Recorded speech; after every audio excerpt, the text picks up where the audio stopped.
আসসালামু আলাইকুম। ইশরাক না থামলে সিটি কর্পোরেশনের নির্বাচন, বিএনপিকে সরাসরি বার্তা দিয়ে দিয়েছে সরকার। গত বৃহস্পতিবার 9 জন উপদেষ্টার একটি বৈঠক হয়। সেই বৈঠকে কেন্দ্র করে একটি সিদ্ধান্ত নেওয়া হয়েছে যে ইশরাক সাহেব যে নগর ভবন দখল করে তার সমর্থকদেরকে নিয়ে দীর্ঘদিন যাবৎ আন্দোলন করতেছেন, নগর ভবনে তালা দিতেছেন, তারপর ইশরাক সাহেব নিজেই গিয়ে তারপর নিজে মেয়রের আসনে বসে যাইতেছেন এবং সেখানে কর্মকর্তারা ব্যানার নিয়ে দাঁড়িয়ে আছে। ইশরাক সাহেবকে সেই ব্যানারে তার নাম লেখা হয়েছে মেয়র, সম্মানিত মেয়র। এভাবে বিভিন্ন ভাবে তার যে ক্যারেক্টার বা তার যে আচরণ দীর্ঘদিনের যাবত এই চেয়ারে বসার জন্য, সেটাই আসলে সরকার চরমভাবে ক্ষুব্ধ। এই ক্ষুব্ধতার জায়গা থেকেই এখন উপদেষ্টা পরিষদ থেকে একটা সিদ্ধান্ত নিয়ে আসা হয়েছে যে যদি ইশরাক সাহেব তিনি তার এই আন্দোলন থেকে সরে না আসেন, তাহলে সিটি কর্পোরেশনের নির্বাচনের দিকে হাঁটবে সরকার। এখন এটা বিএনপিকে একটা বার্তা দেওয়া হয়েছে। এখন কি করবেন ইশরাক সাহেব, এবং ইশরাক সাহেব যদি নির্বাচনের দিকে হাঁটেন তাহলে কি ইশরাক সাহেব নির্বাচিত হয়ে আসতে পারবেন? অনেকে বলতেছেন যে ইশরাক সাহেবের এই নির্বাচনের বা ইশরাক সাহেবের সাথে বিপরীতে নির্বাচন করবেন হাসনাত আব্দুল্লাহ। তো হাসনাত আব্দুল্লাহর একটা জনপ্রিয়তা আছে, বিশেষ করে ঢাকার জনগণ, ঢাকার মানুষ কিন্তু যথেষ্ট সচেতন। তারা কিন্তু 2 টাকা 5 টাকা পেলেই খুব সহজেই আপনাকে ভোট দিয়ে দিবে না।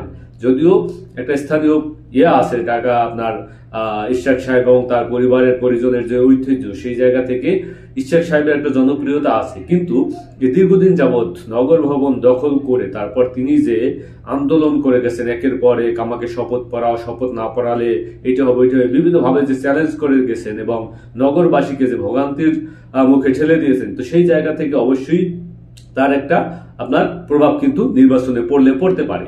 এখন দেখেন, প্রথমত ইশরাক সাহেব সেই 2020 সালের নির্বাচনে তিনি তাপসের কাছে হেরে যাওয়ার পর, যাই বলেন ডামি নির্বাচন বলেন বা ভোট কারচুপির নির্বাচন বলেন, সেখানে হেরে যাওয়ার পর তারপর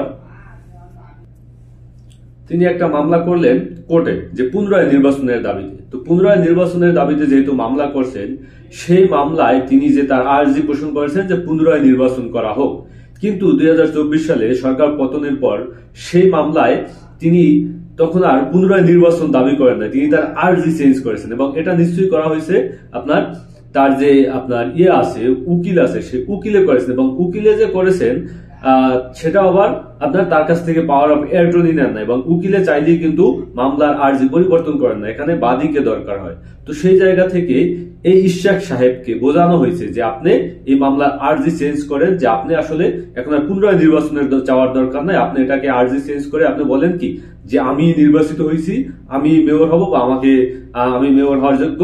পরবর্তীতে এভাবে একটা কারিশমা কাবজাব করে তারপর দেখলাম কি আদালত কি করলো, আপনার তাকে মেয়র হিসাবে ঘোষণা করলো। তো তাকে মেয়র হিসাবে ঘোষণা করার পরিপ্রেক্ষিতে নির্বাচন কমিশনের দায়িত্ব কি? আপনি যতই বলেন নির্বাচন কমিশনের কি কর্মকর্তা কর্মচারীদের পরিবর্তন হয়েছে, কিন্তু পরিবর্তন হলেও নির্বাচন কমিশনের একটা দায়িত্ব আছে, সেখানে তিনি আপনার অ্যাপ্লাই করতে পারেন, সেখানে তিনি আপিল করবেন যে আদালত যে রায়টি দিয়েছে আসলে এই রায়ের পরিপ্রেক্ষিতে নির্বাচন কমিশন কি করতে পারে, যে একটা নির্বাচন দেওয়া হোক।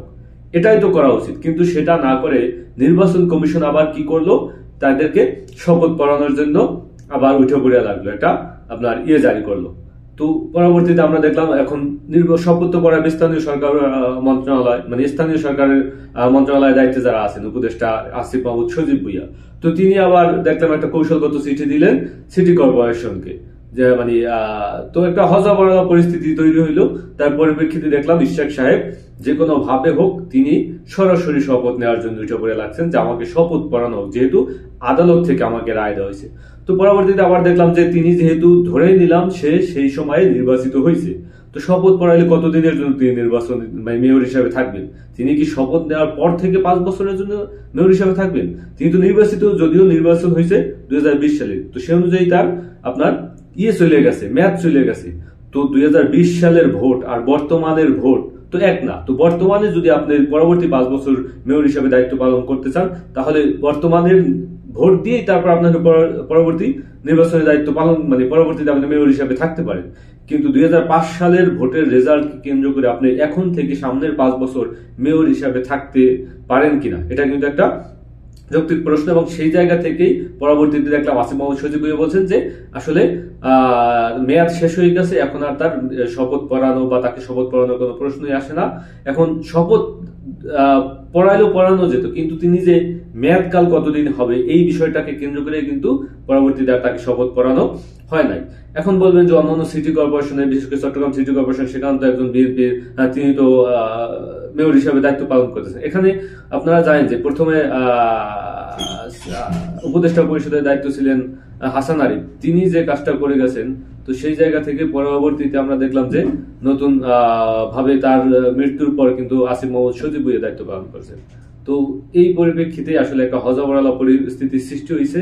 আমার মনে হয় আগে থেকেই নির্বাচনের সিদ্ধান্ত নেওয়া উচিত ছিল, যে যেহেতু যারা দায়িত্বে ছিলেন তারা সরে গেছেন বা তারা দেশ থেকে পালিয়ে গেছেন, এখন সাথে সাথে একটা নির্বাচন দিয়ে বা একটু আইন শৃঙ্খলা বাহিনী বা নির্বাচন কমিশন পরিবর্তন করে আপনি নির্বাচনের দিকে আগানো উচিত ছিল। এখন সেটাই আসলে সরকার এখন নির্বাচনের দিকে কি আগাইতেছে কিনা, বা ইশাক সাহেব কি করবেন এখানে, তিনি তার সিটি কর্পোরেশন নিয়ে যে আন্দোলন করতেছেন সেই আন্দোলন থেকে সরে আসবেন, নাকি আন্দোলন থেকে সরে না আসলে যে নিয়ে সরকার বলছে যে নির্বাচন দিবেন সেই নির্বাচনের চ্যালেঞ্জ গ্রহণ করবেন।